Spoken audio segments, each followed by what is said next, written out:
Welcome to SBA Today for the week of November 19th. As always, I'm your host, Paul, and I'm joined by my lovely co-host, Tanya. Tanya, where should we start today? Well, good morning, Paul. It's been a minute. Okay, It has been. It has. I've missed you, Paul. Oh, I missed you too. All right. So anyway, we're going to get into, let's see here. Oh, new administration. New administration. And what we're going to talk about what they have coming down the line and how that's going to change what we've been doing. Also, Paul, you were at Nagel. I was not at Nagel. How about you fill us in on what went on with our SBA friends?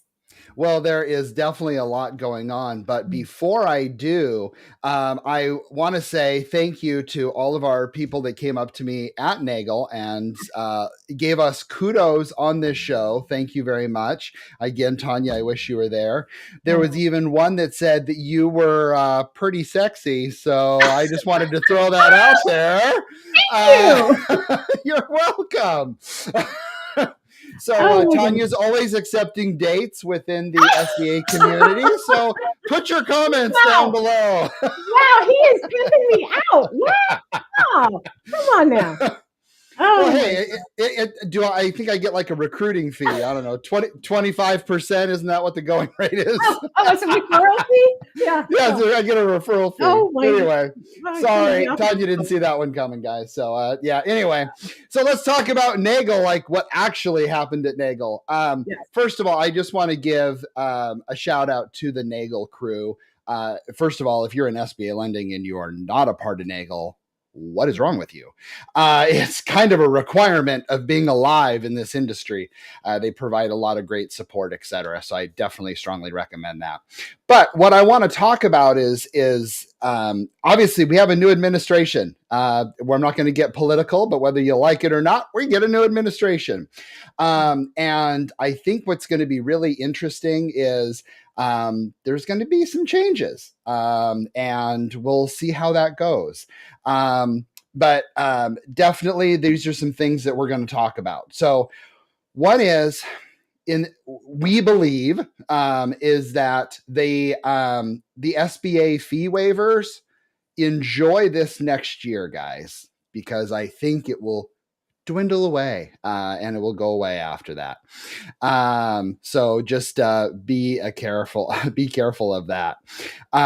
Just because, I mean, again, we do have a little bit higher defaults and we're going to have to pay for that some way unless things move around. So just be aware of that.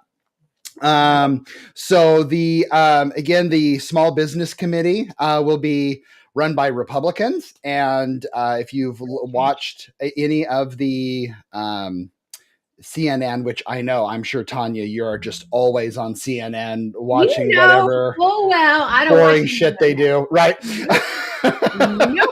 It is so negative, man. I don't know how people can do it. So but negative. they are not very happy about some of the changes that we've experienced over the last couple of years. So in my opinion, I think there could be some turning back of the rules. So for those institutions that were very on the new rules, you may be putting your car in reverse and going back a little bit, in my opinion. And how did you guys do that? Because that's something we can talk about. Is I feel like they're rolling it back because there were some that maybe took it a step too far. I don't know. What do you think, Paul? Pure utter stupidity. How's that? We did not see higher default rates and whatnot like many did, but we also did not roll it back as far as I know some of our. See, that's the thing. That's the thing. And I think there'll be interesting pieces on that. So I have a lot more to say on that, but that's no other episode. Well, the funny thing is things swing so far. And I think that's 100% they do. Is sometimes when they do this, man, don't swing so far to the left or the right. Do some middle ground there, people. Saves us all. Exactly. Amen to that. Some other things that if this is news to you, you've been living in a hole. And that is the new SBA Matrix came out. It's got a new, different look. I like change, but I don't like change. Have you seen it at all, Tanya? Or is it just not even? Okay. Oh, yeah. I have actually. I like the old one better personally, but I guess I'm 42 years old, so I'm old and I'm cranky and I like the old stuff. But anyway, there isn't very many changes to it. It's just more of little updates on there. I think one People of the have been wanting that a change to the matrix for a minute. They You have just to at don't like least the change, is what you're saying? I don't like no the changes are fine. I don't like the look of the chart. It's confusing to me because in my old age I can't think. So I like my old way. I don't know. I'm old. Whatever. Got it, Paul. So the biggest thing that I felt I took away from Nagel, there's many things, but this one I think is a big deal, and that is the new 1502 process. And Tanya's like 150 what? 150, yeah. So for those who are in the back office, your life is about to get easier. They had every single loan had 16 pieces of info that we had to put in every single month. They have moved that to 9, thank God. And they it's all going to be automated where you don't have to do the math. The system will do the math for you. Oh wow. Thank God. You have no idea the amount of errors that I am still cleaning up from. Everybody has a different way of doing it. So then when it goes in, there's confusion and it gets kicked back, right?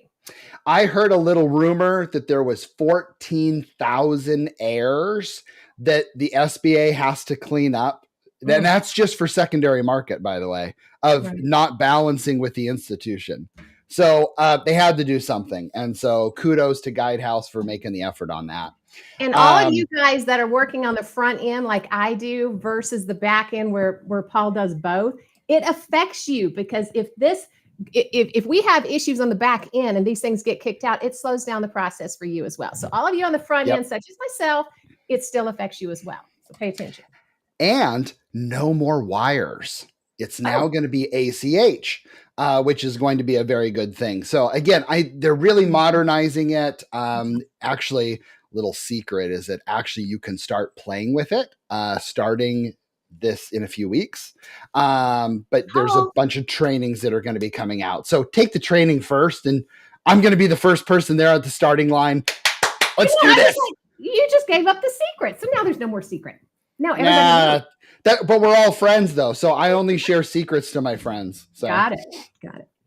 Another thing that I think is absolutely interesting from the nerdy SBA manager that I am is the new Redwood score. Okay, we've heard about this, but what does it really mean? SBA has now came out with another score, and it has nothing. It's not the SBSS score. The Redwood score kind of tells you your institution risk level. But what I love about this, and this is new information that came out, is that they will now score every loan from 0 to 100, 100 being the most amazing loan on your books and 0 being, I hope you get your purchase package ready. And they will score based on their data what that is. You can actually go into your eTran now. There's an LMS portal beta that should be on there, and you can click there and see all your loans and what their score is. I went through my portfolio and I was like, I agree with that one. I agree. Like the numbers made sense just based on my conversations with clients. It's phenomenal, and it's changed how I do annual reviews at my shop. The question with that, is it going to allow others to see the Redwood scores on our competition or just in-house? God, no, there's no way. There's no way they're going to do that. But I have a feeling there's going to be more information that comes down. But if you manage an SBA portfolio, for the love of God, go in and look at that. It's the most entertaining, nerdy data you could possibly have. So, well, I wonder if the ones that have bad Redwood scores are the ones that are creating us backtracking a bit with the leniency of SBA. Do you know what I mean? I don't know. We'll have to find out. More data to come. I'm also very proud to say that I'm in the middle of an SBA audit.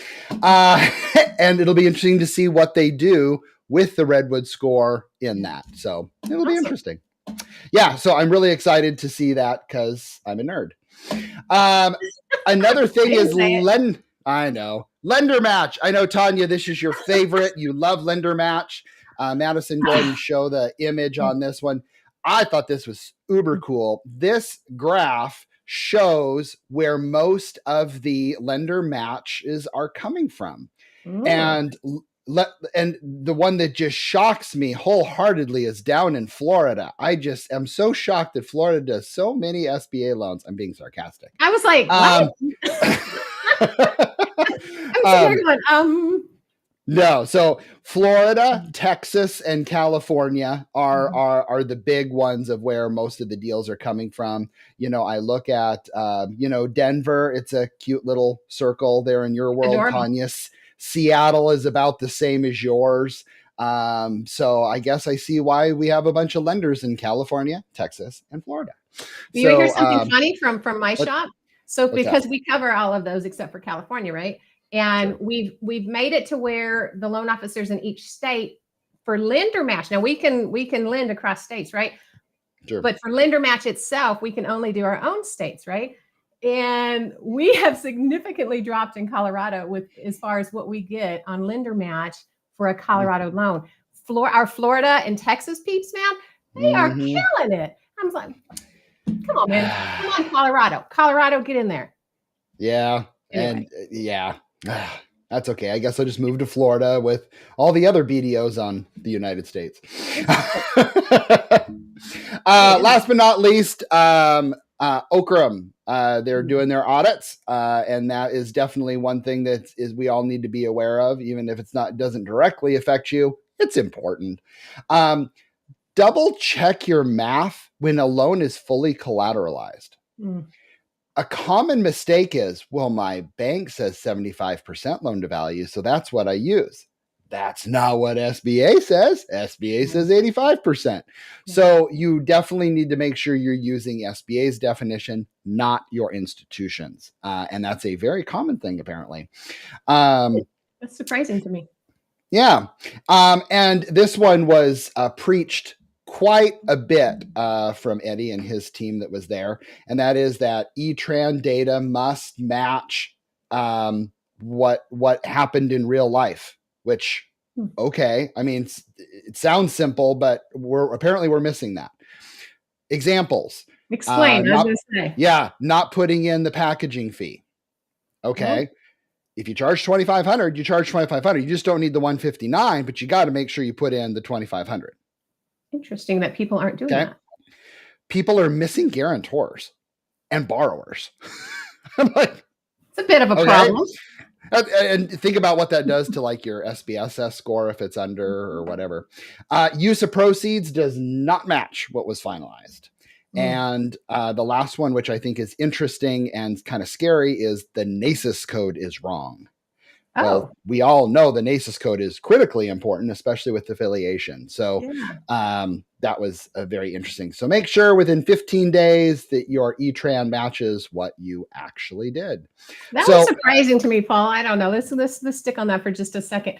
Who's doing this? Because, I mean, anybody that's been in SBA for any length of time that does SBA, you would think would catch that. Are these like some of the newer guys out there, or is it just across the board? Did you hear? I think it's mainly across the board is what is the message that I heard. I know it's weird, right? Like especially things like guarantor and whatnot. I mean, if somebody defaults, there goes you have no guarantee. Yeah. Bye-bye. Yeah. Correct. Anyway, that's just so again, these were just a few of the things, and I probably didn't even do it justice. Again, Nagel did a great job on this conference. It was in Vegas. It was super fun. It was wild. It was great. But definitely, I strongly recommend attending these conferences because this is where you learn how to do things and the new rules. So yeah, listen up, Midwest Regional Bank. Send me next year. It's going to be here in Colorado, I think. Isn't it down there? I think it's in Colorado Springs next year. That's close to me, Midwest. You could drive. You could walk. Right. And maybe your boyfriend will be there. What? Oh.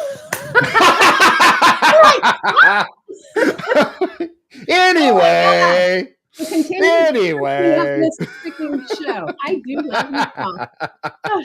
Yeah. You But hear that's something a wrap. What's something that? really funny this morning is have you ever drank coffee and not eaten? So I haven't had caffeine in a minute. So I drank coffee this morning on my walk. I went down and got coffee. I come back and I'm like this. So I brushed my teeth like 3 times. I hope they're white and not blue, because then I figured out, okay, brush my teeth after coffee. Then I get to shaking so bad that I didn't think I was going to be able to do this. I was like, so then I ate oatmeal with blueberry. So then I had blueberry everything. Anyway, neither here nor there, but that was my morning this morning. The things that women worry about. Yeah, Anyway. for the guy out there that thought I was hot at the at right. Bagel, yeah, you should have seen me this morning. Wasn't there. Anyway, all right, guys. So that's a wrap for today. But we are also on any of your streaming platforms when it comes to our podcast. So go check us out there. Here on LinkedIn on Tuesdays at 9 a.m. live, as well as YouTube. And check out our other family of podcasts, the SBA, we're the SBA Today show, like the Art of SBA Lending and the BDO show. Great podcast, get more information, and we love to share amongst each other. And if you've got anything for us to talk about, we would love to hear from you. So like us and follow us. Also, if you're in Washington, Idaho, and Oregon, reach out to Mr. Paul there at Gisa Credit Union. Me, oh my God, I've got to read it. Colorado, Texas, Missouri, Arizona, Florida, North Carolina, Tennessee. Who knows if I've missed one. Anyway, reach out to me, Tanya Mazurek at Midwest Regional Bank. We will see you guys next week. See you later. See ya.